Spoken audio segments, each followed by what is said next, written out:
Ayun, sila ate. Ay ate, sa ko ba ko yung nakita? Sa resort ng... Oo, doon. Kaya naman pala eh. Katabi ng Sampaguita Resort. O, diba? Eh, tanong ko lang ate, taga saan kayo?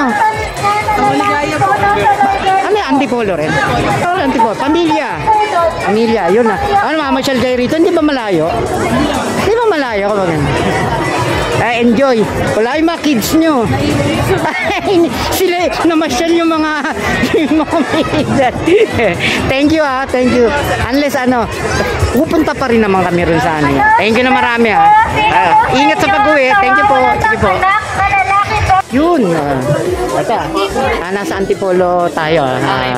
Antipolo Plaza. Tanong ko lang. Anong time ang opening natin dito? Open naman tayo simula ng umaga po. Kaso yung mga lights po, yes po, yung mga lights po natin is 6 PM na po. Yun yung nakapatay. Basta pag tumiling na po. Maghapon din pala siya. Yes po, simula umaga po. Oo nga, no? Hindi pa ano. Ito, tatanong ko, yung tao na maximum dyan, ilan nakaka? Pag ganito po nung Sunday tsaka Sabado, talagang aanuhin natin yung tao. Oras. Opo, may oras. Limitado, kumari. Limitado po. Kasi nga naman makaka-crowd tayo. Tama. Tanong ko rin, yun nasa taas. Ganun to. Same Ganun po, din. Same, no? Kasi mamaya, Opo. Mas less po yung nasa taas kasi ano po nasa taas po. Mas ano, nandito, mas delikado. Wow, ang ganda ng ano ng Antipolo Plaza. hindi pa tayo nagpapasko, malapit na. Isang linggo na lang. Mukha pa. Puro event po kasi tayo nung nakaraan, kaya talagang madami po talaga. Yan yung pinatutupad naman nila yung ano nila. Ayan, tama rin. Pumunta kayo rito, yan guys. Thank you. Pangalan. Ano pangalan natin? CJ po, CJ. Thank you, CJ. Tama.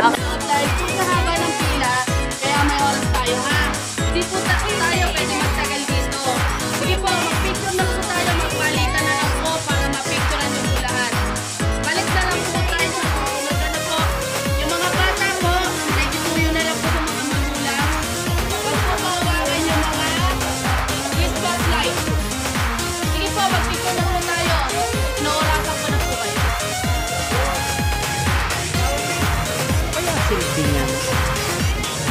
Parang sinilawan niya lang. Yun lang ang pinakasilbi.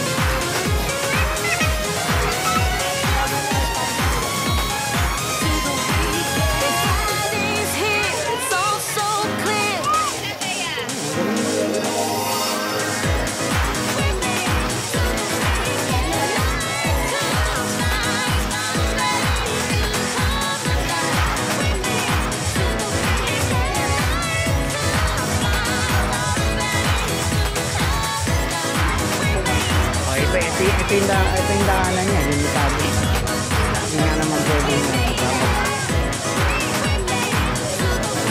Video ako lang sa bleta. Diyan ka lang.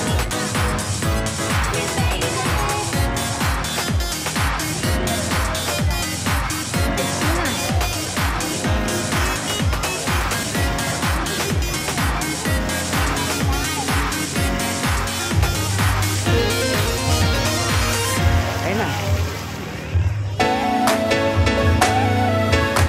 Ayun o, ang ganda ng kawayo, ang ganda nito. Ito yung doon, hanggang doon, yung dulo niya. Yun. Ayun mga guys ha. Sir! Ano? Antipolo tayo ha, nasa Antipolo. Sir, tanong ko lang, nasan yung entrance na nasa baba na yun? Ay, doon sa likod, siyempre. Nandun po yung entrance. Ilang tao po yung pwedeng pumasok doon? 10 lang. 10. Paano yung magkakasama? Pwedeng... Siyempre, dapat pwede kong sumobro na konti. Ayun. Hindi naman, Basta kumari 10 lang para hindi masyado nga naman. Masyadong crowd sa ayun ang inaano ng mga inares. Hindi pwedeng bultungan kaya may bantay pa rin na ops. Sir, tanong ko naman, yung doon sa taas. How many people ba pwedeng umakyat doon? Mga 10 lang. Ganun din. Baka nga naman. Maintenance yung tao. Oo nga naman, tama. Ayun, sir. Sir, pwede ba umakyat dyan sa taas? Pwede naman. Mamaya. Ay, ka pala. Pipila ka lang doon. Pipila na lang kami. Sige, hindi, papaalam kami kaya. Para ano. Ayun. Sir, tanong ko lang, ano opening ng lights ng Antipolo Plaza? Mga Mga 5:30 PM. 5 ng hapon. Hapon, 5. Pagbibilin na, no? Tama. Sir, ano oras ang closing nitong ilaw ng Antipolo Plaza? 11 ng gabi. Naku, hindi pa Pasko to. Lalo pa pag darating yung Pasko. Siguro, baka manitin na rin. Hintay na rin. Oo nga. Tama kayo. Para manitin din. Oo nga. Sige sir, thank you. Oo nga pala. Ano pa? Kumbaga pagdating ng Pasko, lalo na. Conforme sa oras. Sir, ang daming tao. Naku. Sir, thank you na marami ha. Sir, pangalan natin. Greg Baltic Jr. ng Antipolo. Thank you sir ng marami. Thank you. Nako, parang sa tingin ko dadami pa to eh. Oh. Pero kasi patutupultan yung rules. Yung basta importante lang yung galang ng tao na huwag magsiksikan. Yun ang inaano ng mga yun ang trabaho ng ops dito. Limitado. Sir, thank you. Peace boom, sir. Thank you ng marami. Thank you po. Yan. Okay po. Merry Christmas. Babalik po kami sa inyo.